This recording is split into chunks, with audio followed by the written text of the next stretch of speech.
Hi everyone, it's Melissa, and today I'm announcing the Library Love Readathon. I am happy to be co-hosting this with many different creators. I will mention them in a second, and I will have them all linked below. But this is a readathon where we are celebrating the wonderful places that are libraries. The readathon will be held from February 6th to 19th. And it's really easy to take part. You can participate as little or as much as you want. You can pick and choose which creators' prompts you use. You don't have to do all of the prompts from one creator. You can participate however you like.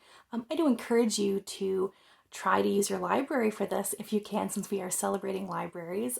My library is currently closed right now, but I will be trying to get my hands on some audio and ebooks from my library to fulfill some of the prompts. So most of us hosts have taken on a different section of the library, but there are some kind of other things thrown in there. So there are kind of some non-reading, non-book prompts to go along with the book prompts.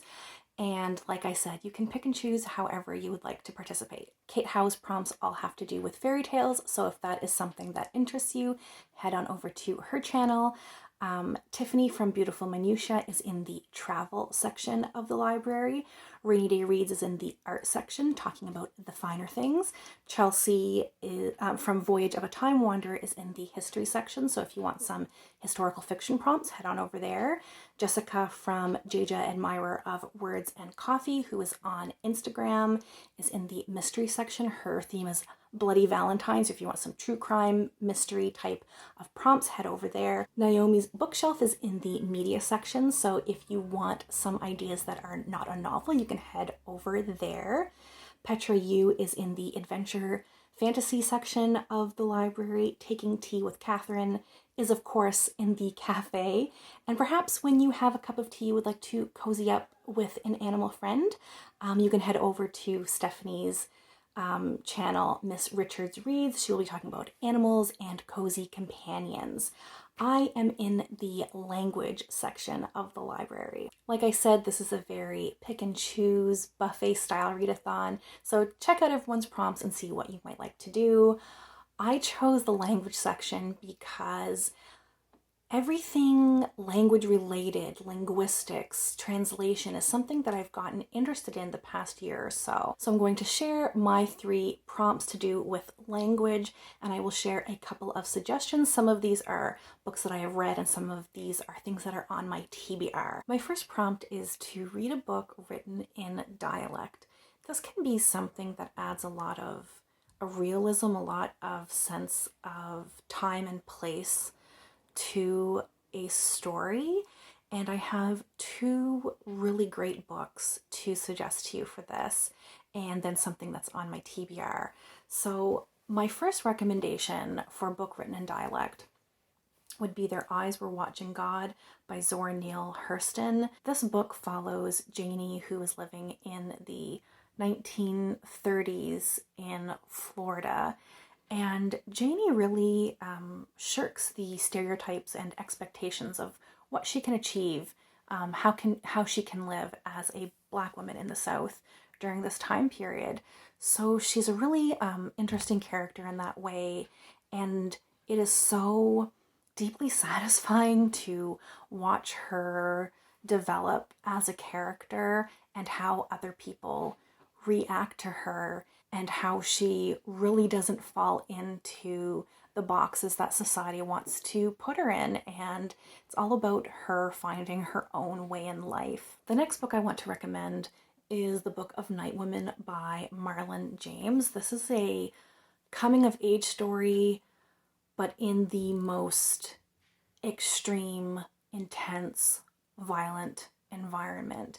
It takes place in Jamaica in the late 1700s to the early 1800s, which was a particularly violent period of history in Jamaica for enslaved Black people. And white enslavers during this time were even more cruel than they had been.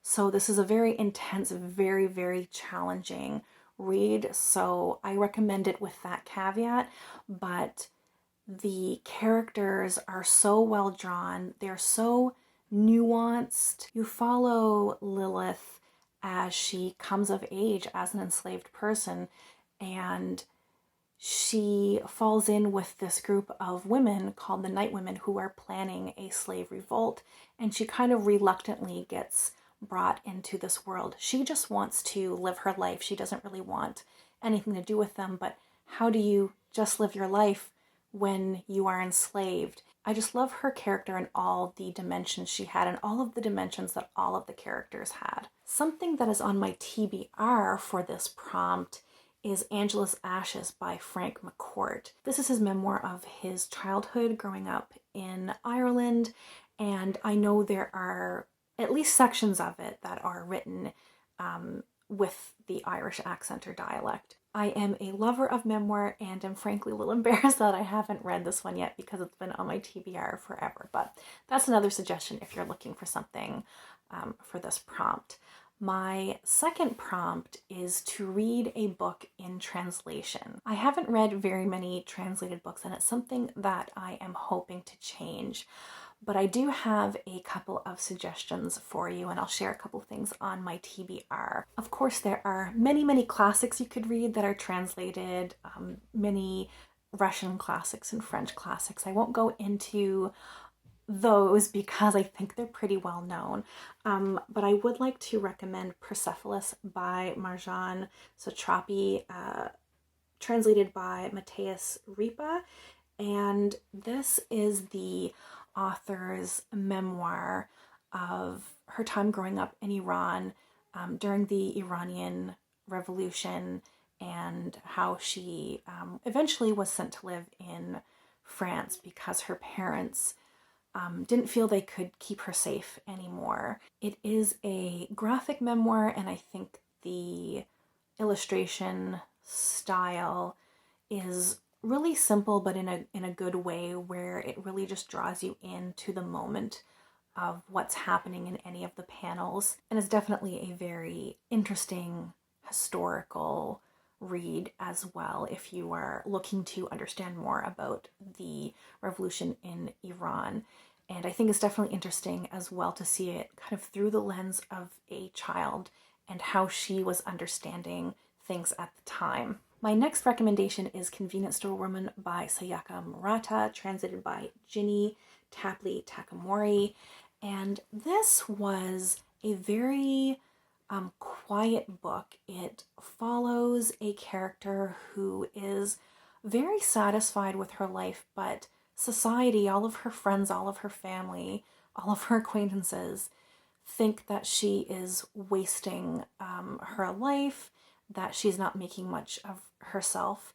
She doesn't really understand a lot of society's rules or expectations, and she has been working at a convenience store for the last, I think it's something like 15 years, and she is quite happy doing that. She understands the rules of her job. She has a handbook there that she's had to learn how to deal with customers, how to run the store, and she likes that she understands all the rules. She knows the rule book front and back, but no one in her life understands why she's happy with that. They think, well, that was a good job when you started, when you were 20, but you're 35 now, and why are you still working there? You should want this, you should want that. It's a very interesting kind of dissection of like societal norms, and it was really not what I expected, and something that I think is a book that makes you question and think and reflect a lot. So I appreciated that about it.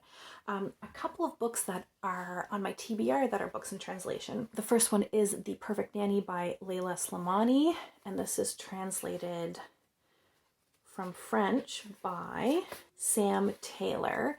I believe in the UK this is called Lullaby. This is a thriller, and you know from the very first sentence that the children have been killed. That is the hook that hooked me to pick up this book.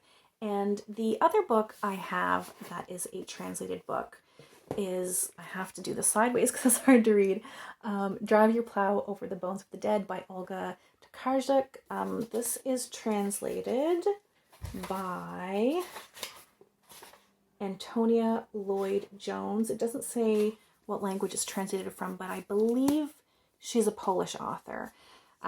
This has been described as a little bit of a weird book, which has just intrigued me all the more. This follows a somewhat reclusive character who is learning about astrology in this fairly remote little cottage until one of her neighbors turns up dead, and she kind of inserts herself in the investigation and tries to solve the mystery. My final prompt is to read a book about language. You can take this any way you want. Maybe you want to read a book about linguistics. Maybe you want to read a book about a specific language. I have a few things on my radar that I would like to mention in case you are also interested. So the first is a book called Cultish by Amanda Montell. This is actually on hold at my library, so hopefully it will come in for me for the readathon. This is a book exploring kind of the language, the words that are used in cults. Actual cults are featured in this book, but so are internet gurus or influencers who use cultish language to gain a following and those sorts of things. So that just sounds something that is completely up my alley. I love how words can be used to really get in your head and change the way you think. I find that very interesting. So that's my first suggestion. Another book that has been on my radar is 50 Sounds by Polly Barton. She is a translator, a Japanese translator, and this book, I believe it's sort of like a memoir, and it follows her time when she first moved to Japan and how she became a translator. And I think it would be a really interesting insight into the world of translating a book, because languages don't translate directly word to word and a lot of meaning can get lost in translation, right? So I think this would be a really interesting kind of behind the scenes, and I would love to learn more about how that works. So those are my language prompts. Please do check out the other hosts and their prompts, and I hope some of you will be able to participate in the readathon. As always, thank you so much for watching, and we'll chat soon. Take care. Bye.